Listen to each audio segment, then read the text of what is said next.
There's no other series in fiction that has affected my life more than Ace Attorney. I remember this as I recently watched the anime series with my fiance. I wanted to introduce the series to her, and yes, they're not as good as the visual novels, but I think it's a pretty good entry point and a nostalgia trip for those who have played the games.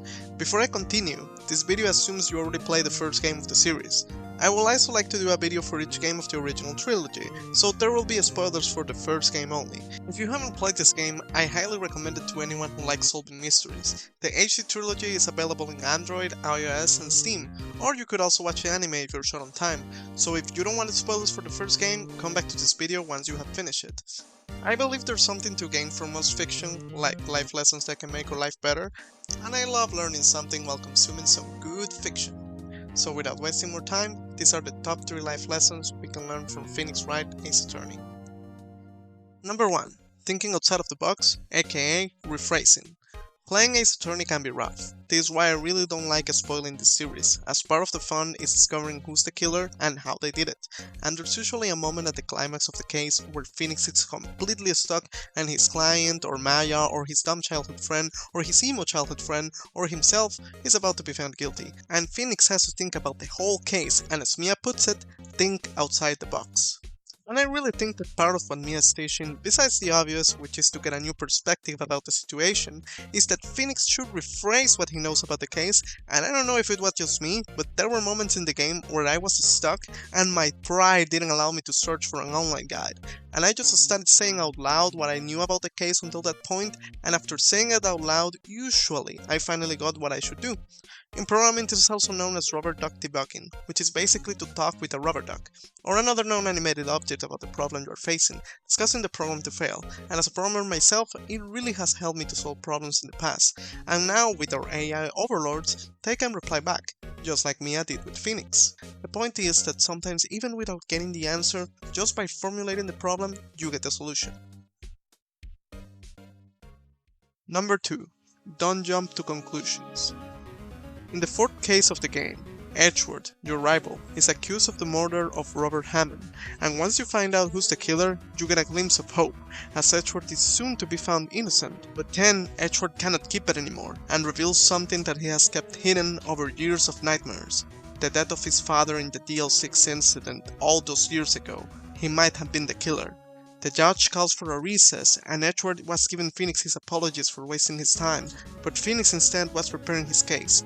Even though Edgeworth thought he was the killer, Phoenix was going to reach for the truth, as he was skeptical about the whole situation. If he had believed Edgeworth and jumped to conclusions too quickly, Von Karma would have remained free of his crimes.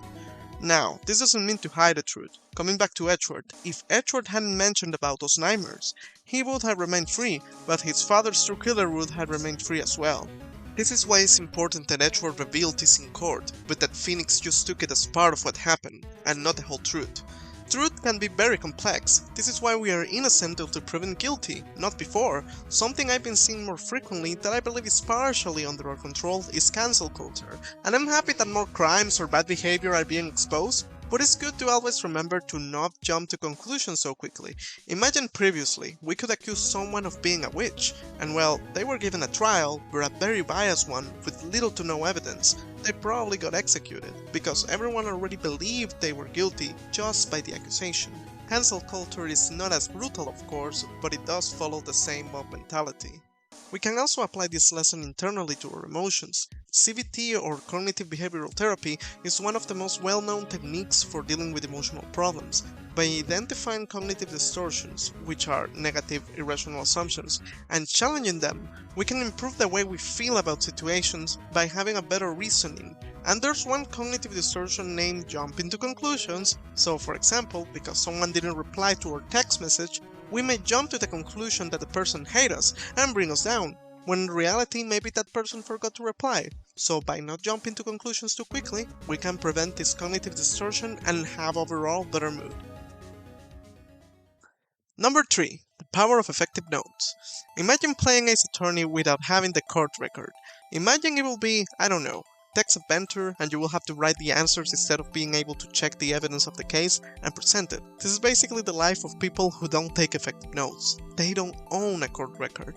There's this very famous book, Getting Things Done, in which the author mentions that the mind is for having ideas, not holding them.